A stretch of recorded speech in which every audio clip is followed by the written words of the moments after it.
NaNoJouMo 2016 by Creative Katie. That's me, Karen Burchill.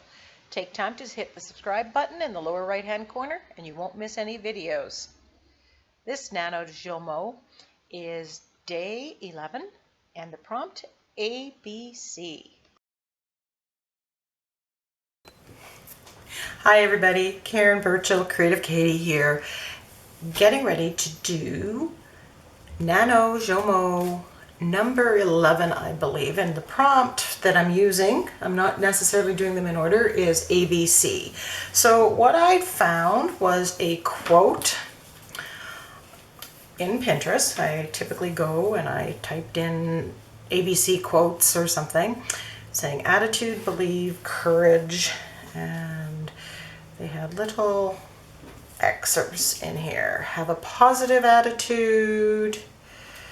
And I just played around with my fonts and came across a font that I like, a combination, and I printed it out on paper that's a little bit, it's thicker than copy paper, but I'm not sure what the weight is, but it handles well with the glue. So I'm going to have that, and I went into my Canson mixed media, and I have this background, this lovely peacock feather background that I created quite a while ago, and I believe there's a video where I showed how I created this background using the Dilutions paints and the blending tools, either homemade or purchased.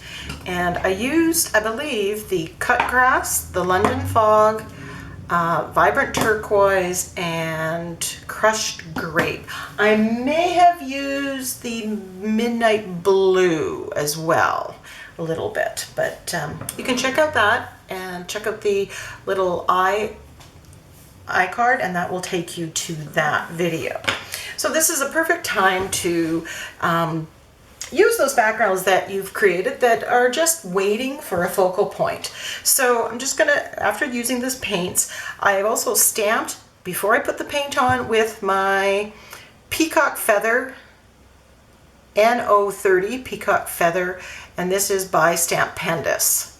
So I stamped it, put a layer of paint, and then I stamped it with acrylic black paint on top. So you get the different some that are seemingly further back and some that are closer. So I dug out my Julie Nutting doll, and I think that will work rather well. I was also going through other journals to see some of the blank pages. Now, in deciding what color I'm going to make her dress, I go back to mine. I'm going to zoom in on this so you get a good close-up, because I've talked about this quite a bit.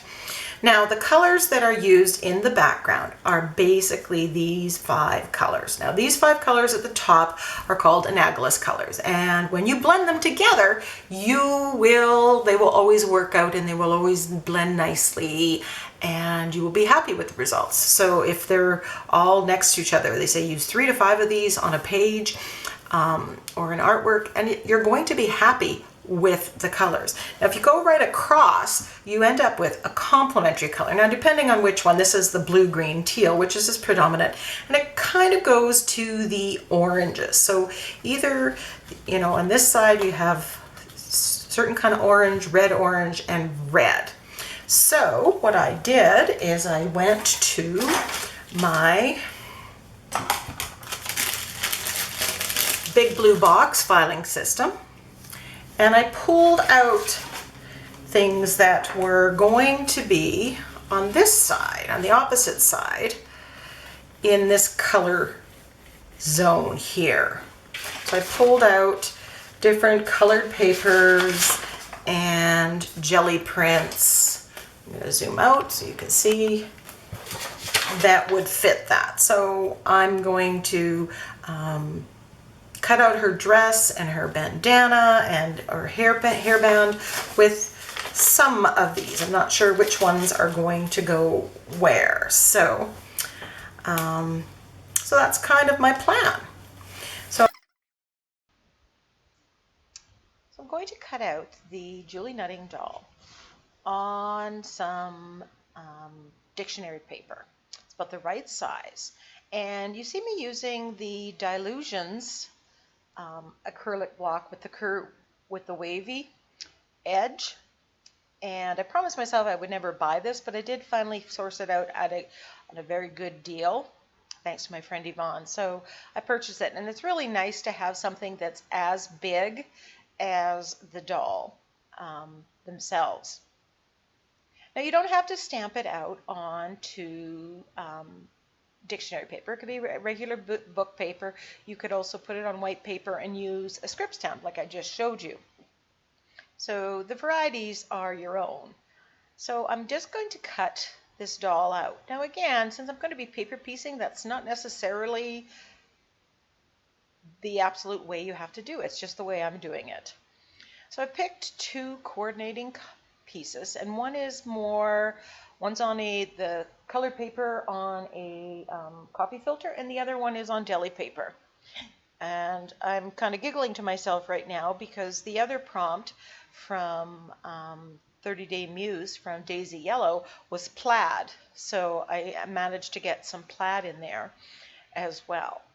So I'm just stamping the parts with some black ink. And underneath I'm putting just a thin mouse pad. And I find that really helps get a better stamp. I'm just cutting these out.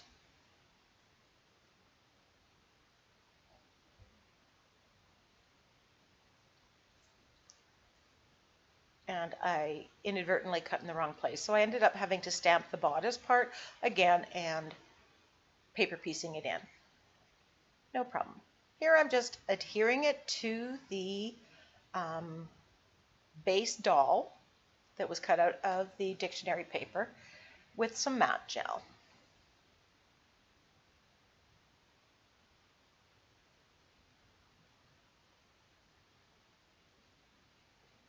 Now, when you're designing the outfits for your Julie Nutting doll, I mean, the sky's the limit. The colors that you use, the materials that you use. I've seen a lot of people put material or lace in between.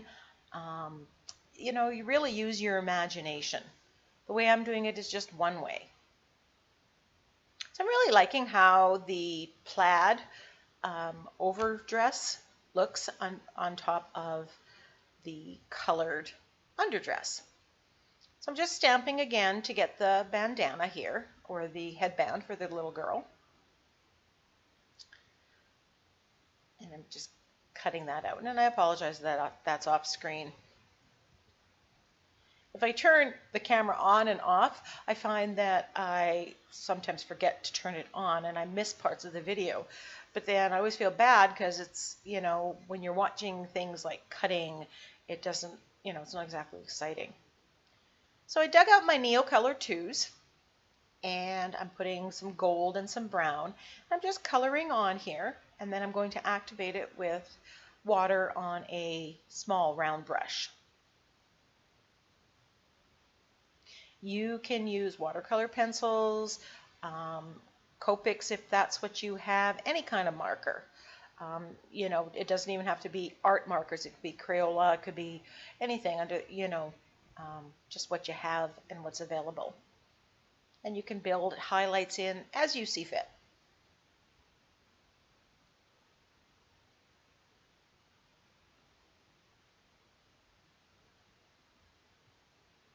I think this is the first time that I've done this Julie Nutting doll since I purchased her. I think I had purchased her just the beginning of summer, and then life interrupted and they kind of got put away and then moved, and so now it's good to get them back.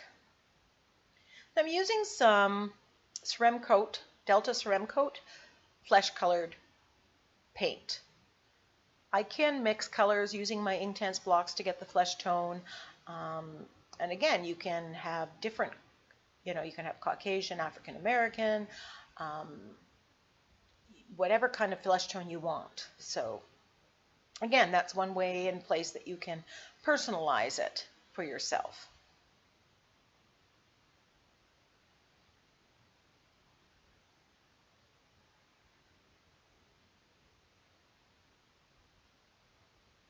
And giving it a quick dry.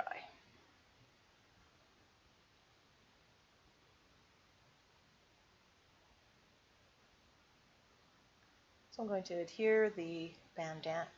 Why do I keep calling it a bandana? Headband.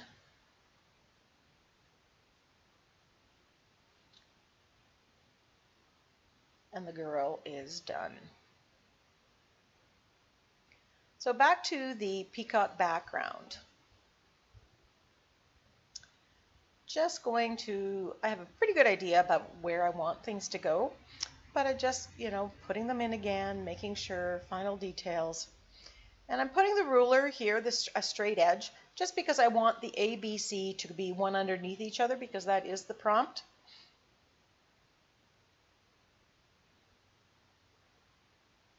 And I'm adhering this with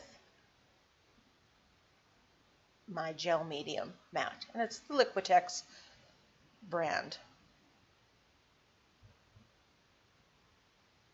I had tried the golden brand, the matte medium, and the gel, and I did not like it at all. So, you kind of pick and choose. What I know more about how to use it now, so I might go back and revisit golden. It was a matter of what was on sale and what was available.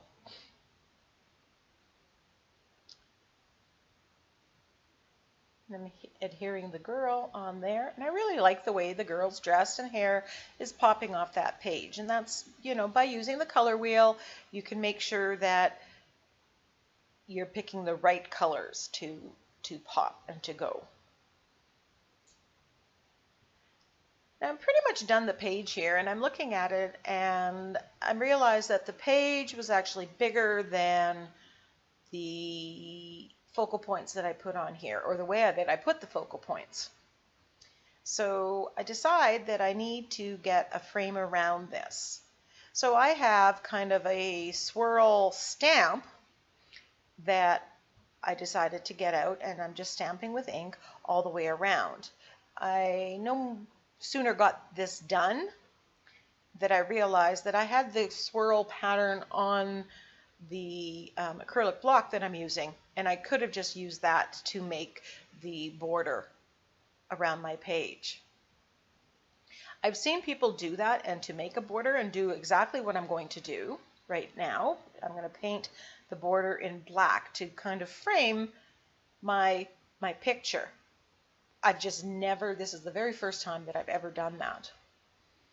And I am simply using black acrylic craft paint. This is just the dollar store variety.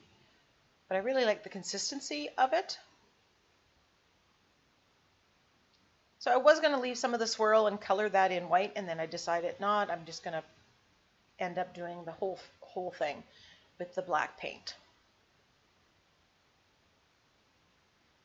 You can see how smoothly this goes on.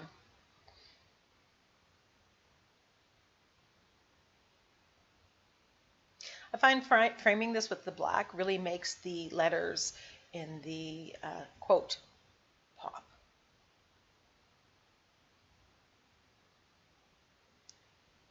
And here's a side of just a little bit of perfectionism in me. I just needed all that little white to be painted black too, because I just didn't like the white showing up in the coils. So I'm giving this a good dry. And I want this to be quite dry because I'm going to bring out my Unibo Signo white gel pen. And it gave me such hardship all the way as I'm tracing around this. It just didn't want to go very quickly and easily. And I've never had problems with my Unibo Signo before. So I'm just leaving a bit of an edge there.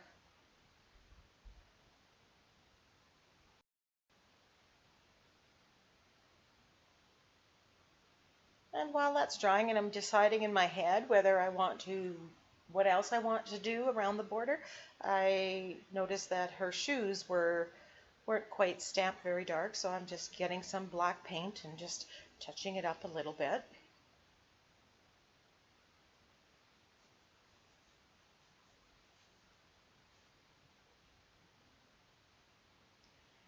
And I decided to go around with another line of Uniball Signo in the white.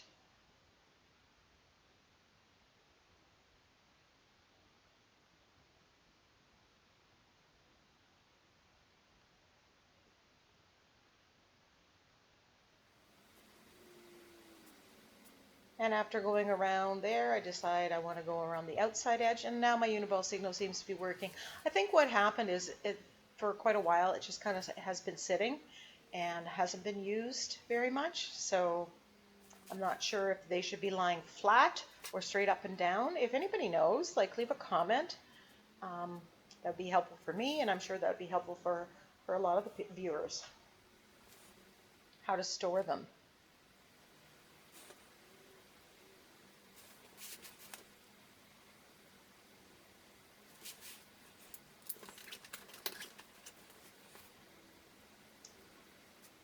And I grabbed my Sakura jelly roll and in the kind of peachy color of the dress, and just dotting the capital letters of the quote. Just add that little bit of extra color to tie in with the girl.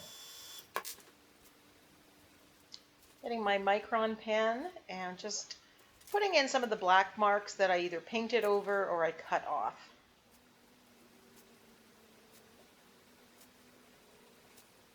Adding a little bit of hair detail.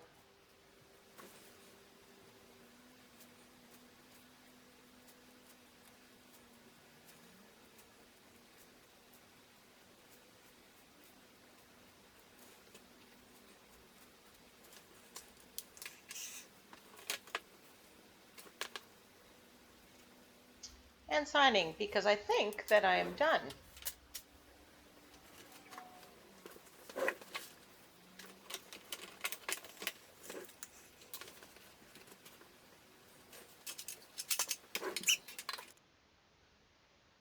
But I decided I'm going to use some of this glossy, sparkly stuff. So before I did what you're seeing me doing right now, I managed to spill this all over my journal. I was expecting it to be more the consistency of Stickles, and it is very, very thin and runny. It's a Tattered Angels something that I sourced out, that I got from my friend Yvonne. So never open products over top of your art journal.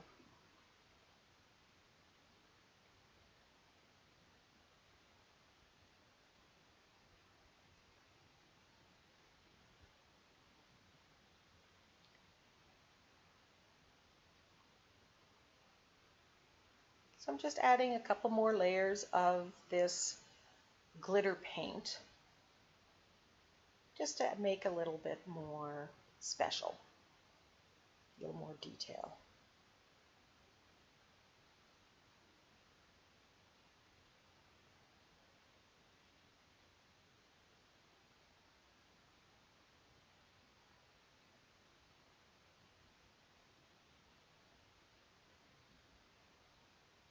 I'm giving it a dry.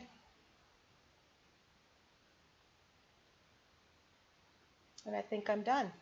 And then after a couple hours, I decide, oh, I didn't go around with my Stabilo all pencil. And so that's what you see me doing there. Just outlining it with the Stabilo pencil and then activating it with a round brush that I've just dipped in water. And it's giving that shadow effect. And I really, when you take a picture before and after you put the Stabilo all pencil or the shading, it makes such a difference. It really, the little details make the page. So if you're struggling with your page and you're thinking, oh, you like it, but it's missing something, some of those little details might be something you want to try.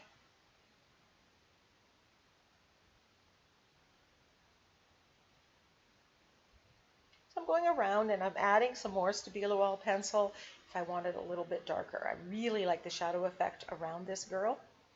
And I'm trying to put some on her dress. It didn't blend so well because on the dress because that was deli paper, and it may have been the waxy side of the deli paper. Then I'm going around the words as well, just to give it the same effect. And I find by doing that with the Stabilo or watercolor pencil or whatever you're using, I find it just makes whatever you've glued on the page blend more seamlessly into the page, and it looks like it's more cohesive.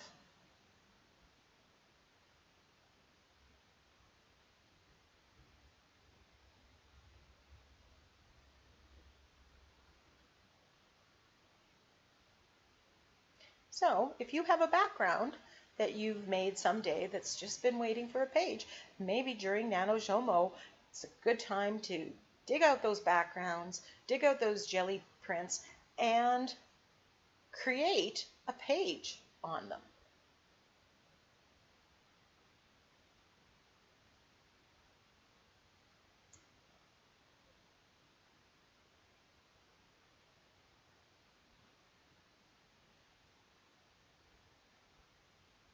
So right now there's going to be some more still shots of the completed page. I'm quite happy with it. I really like the use of the border on this one, which was the first time I've ever done that, and I will do it again.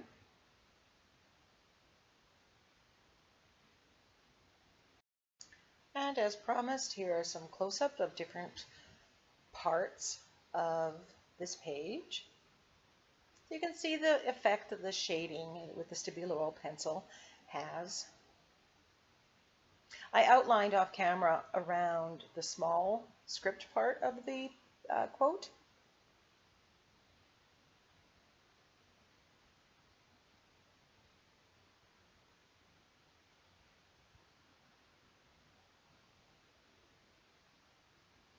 Thank you so much for joining me on my NaNoJouMo journey. I will see you with the next page. Thanks again.